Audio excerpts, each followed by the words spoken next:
The room was so quiet you could hear Grandma's old clock ticking. 15 relatives were crammed into her living room, the air heavy with lavender and judgment. I sat in my usual spot by the window, the chair no one else wanted, when my sister stood up in her expensive suit and announced she was tripling my rent. $6,800, starting next month, she said, like a judge handing out a sentence. Some relatives smirked, others shifted in their seats. I stayed calm, because I knew something she didn't. But before I explain, I need to take you back. Growing up as Victoria's younger sister meant always being in her shadow. She was the golden one, Harvard Law, partner at 35. I was the ordinary one, state school, property management degree, assistant manager at a mid-size firm. At family gatherings, people bragged about her million-dollar deals, then turned to me with pity. And Madison, you're still at that property thing? Yes, I was, and I loved it. I liked walking through buildings, studying values, spotting potential. But to my family, and especially to Victoria, it wasn't enough. To them, I was the underachiever who needed correction. For 5 years, I rented a 2-bedroom in one of Grandma's old buildings. Victoria managed it for free, always reminding everyone of her sacrifice. She set my rent at $2,200, calling it a discount, though market rent was $2,400. She never let me forget her generosity, even when the dishwasher broke for months, even when the heat failed in winter. I kept paying. I didn't complain. That was my role, the little sister who should be grateful for scraps. But 3 years before that day, things changed. When Grandma was alive, I helped her organize her finances every Sunday. One night she handed me a business card and whispered, "Sometimes the quiet ones are the smartest. Remember that when the time comes." I didn't understand then, but after she passed, her personal lawyer, not the family's, called me. She had left me a private inheritance, separate from the estate, enough to invest, enough to change everything.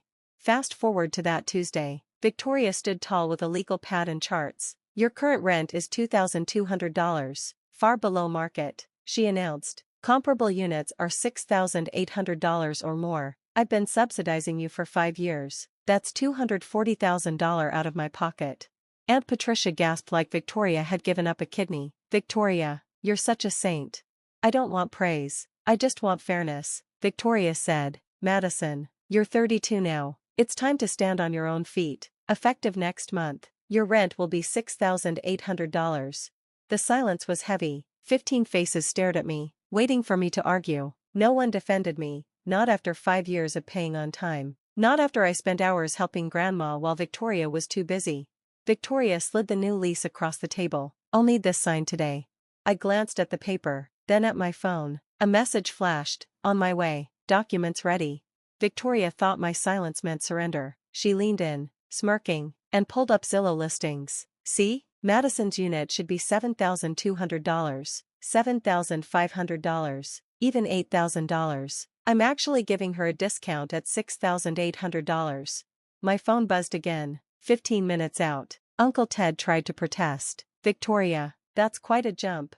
"It's market rate," she snapped. "Successful people pay market rate, and Madison works in property management. She should understand this better than anyone."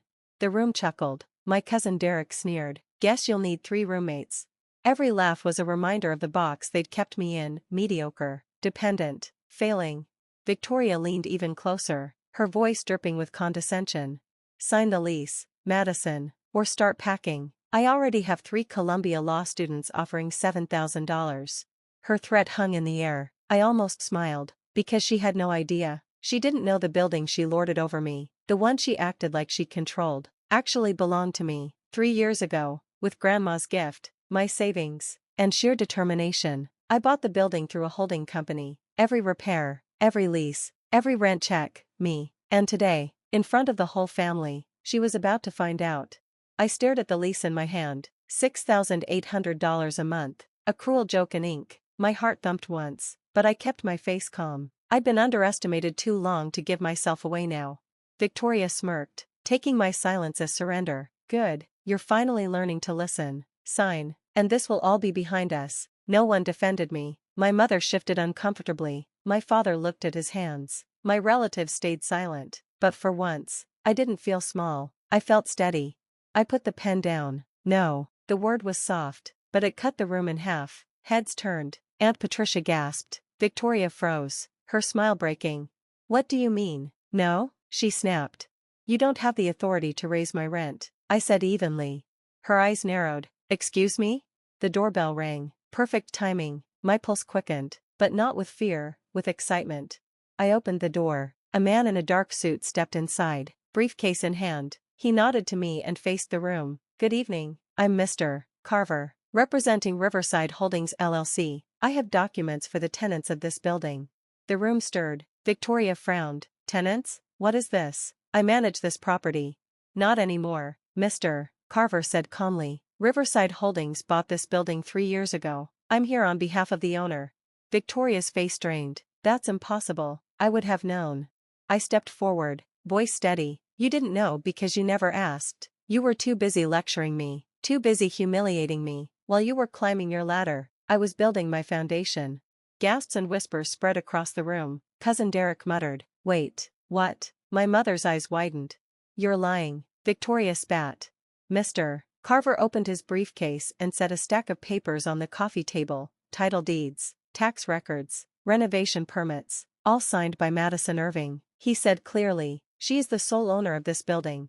Silence fell. Even the ticking clock seemed to stop. Victoria stumbled back, pale, her composure crumbling. No, this can't be. You tried to triple my rent on a building that doesn't even belong to you, I said, locking eyes with her. You tried to evict me from my own property, and you did it in front of everyone, thinking you'd humiliate me, but tonight, you humiliated yourself. The room erupted. Aunt Patricia whispered, Oh my God. My father cleared his throat. My mother opened her mouth but said nothing. Victoria shook her head. This isn't fair. You tricked me. No, Victoria, I cut in firmly. I didn't trick you. I just stopped letting you trick me. Her mouth opened, but no words came. The power she'd held over me vanished in seconds.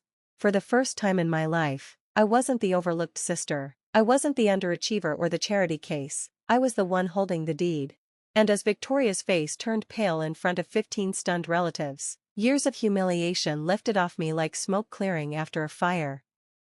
Victoria's mouth opened and closed like she was gasping for air. The same relatives who used to nod at her lectures now shifted uncomfortably, avoiding her eyes. No one stepped in to defend her. You can't do this, she finally stammered, her voice shaking. You can't just take everything from me. I didn't take anything from you, I said quietly. You never had it to begin with. Her face twisted, but Grandma left me in charge. She trusted me. She trusted you to manage, not to own, I replied. She trusted me with something bigger. While you were busy performing, I was listening. Mr. Carver cleared his throat. If I may, Ms. Madison Irving has been the legal owner since the purchase 3 years ago. Every tenant pays rent to her company, including, he glanced at Victoria, your unit. The gasp that followed was sharp. Victoria staggered back. My unit? Yes, I said, folding my arms. You raised my rent in a building where you're the tenant. Do you understand now? Aunt Patricia whispered. Oh my heavens. Uncle Ted muttered about karma. Even Derek stayed quiet. Victoria's composure cracked. This isn't possible. I won't pay you a cent. You'll pay or you'll leave. I cut in. The same choice you gave me. She looked around for support, but no one came to her rescue. My mother gripped her glass so tightly I thought it might break. My father sat frozen. For once, they couldn't shield her. I leaned closer, lowering my voice though I knew everyone could hear. You thought you could crush me. You thought you could humiliate me, but while you were climbing above me, I was already standing higher than you knew. Her lips trembled. You're cruel. No, I whispered. I'm just done being your victim. The words hit like a gavel. Mr. Carver closed his briefcase with a snap. That concludes my business. Good evening. He shook my hand and left. Silence filled the room. Victoria collapsed into her chair, pale and broken. I walked to the door, lighter than I had felt in years. I didn't need applause. The look on her face was enough. Outside, the night air was cool, carrying the smell of rain. I looked up at the windows of the building that was mine, the building where she once tried to make me feel small. For the first time, I felt strong, grounded, untouchable. Inside, I imagined the whispers beginning. Tomorrow they'd tell their friends. We never knew Madison had it in her, and that was fine. This time, the story wasn't about how Victoria saved me, it was about how I saved myself. In the weeks that followed, the fallout came fast. Victoria avoided me, then began calling late at night, her voice trembling. Can we work something out? You can't really expect me to pay rent to you. I'm your sister. I almost laughed. Sister? The same sister who used that word as a weapon, who reminded me I was the lesser one? You raised my rent to $6,800 without blinking, I reminded her. Why should I treat you differently?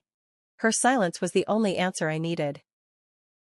Then my parents weighed in. My mother called, her voice sharp and cold. You've humiliated your sister. Do you know what this has done to our family's reputation?